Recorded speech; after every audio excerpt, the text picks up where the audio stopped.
As you would expect, the flip-flopper known as Nikki Haley, but whose government name is Nimrata, well, she's flipped again. Last night I was asked about the Civil War. And when I think of the Civil War, what was the cause of the Civil War?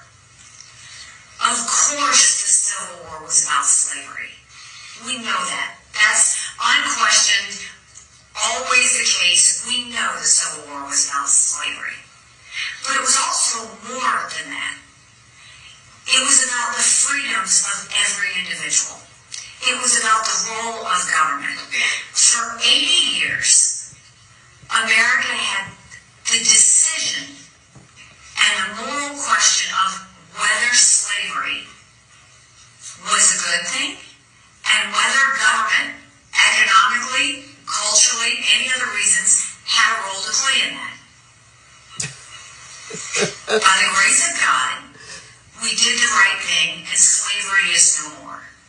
But the lessons of what that bigger issue with the Civil War are is that let's not forget what came out of that, which is government's role, individual liberties, freedom for every single person, freedom of speech, freedom of religion, freedom to do and be anything you want to be without anyone or government getting in your way.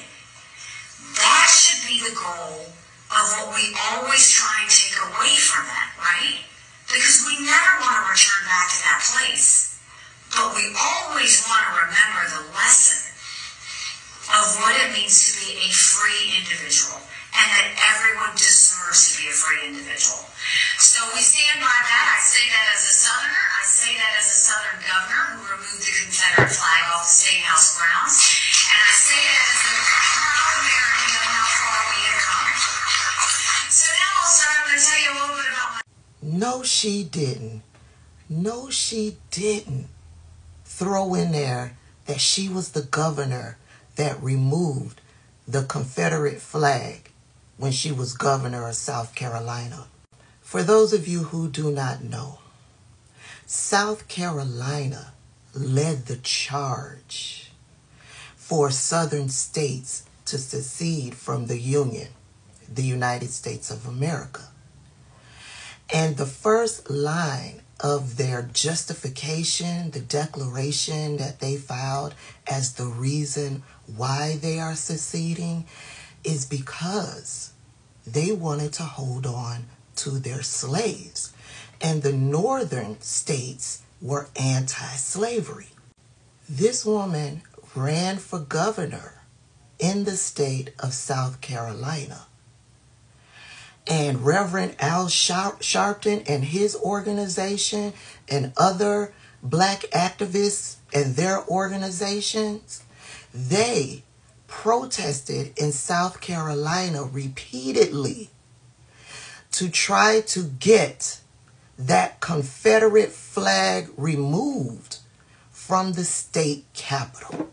Nikki Haley refused to do it because she stood on the side of the racists who were in support of states' rights and, their culture, their history. We went over that in the video that I did yesterday. I don't need to go into further detail. I even did a little history lesson in the video that I did yesterday.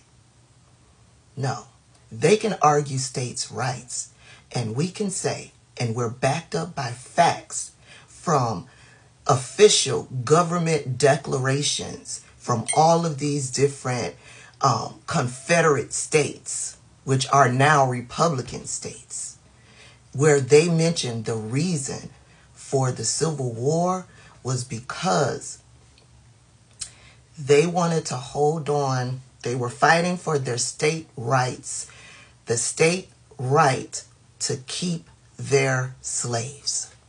Nikki Haley did not officially remove the Confederate flag until this happened.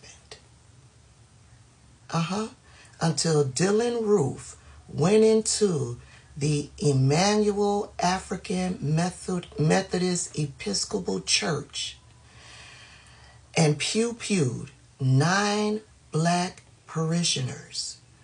And his reason that he gave for doing it was because he wanted to start a race war. This right here is when Nikki Haley gave in to removing the Confederate flag. Up until then, she was on the side of this domestic terrorist and all of those who are like this domestic terrorist, who are in support of that Confederate flag, and they fully understand the meaning and the history behind that Confederate flag.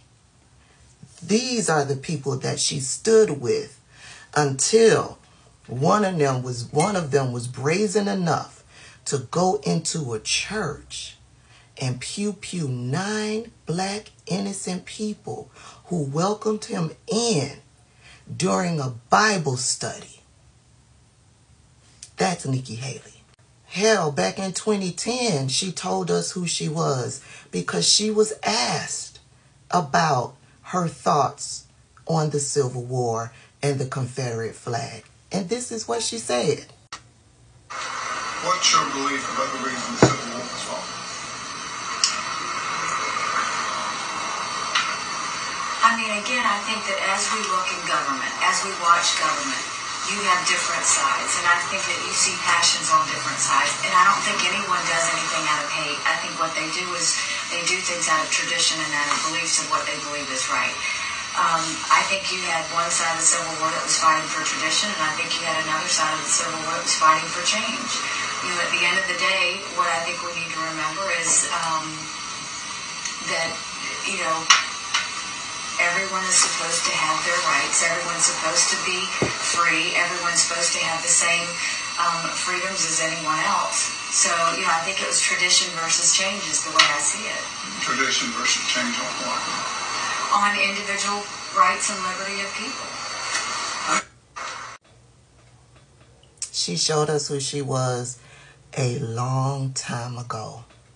And since that time, she has continued to show us who she is.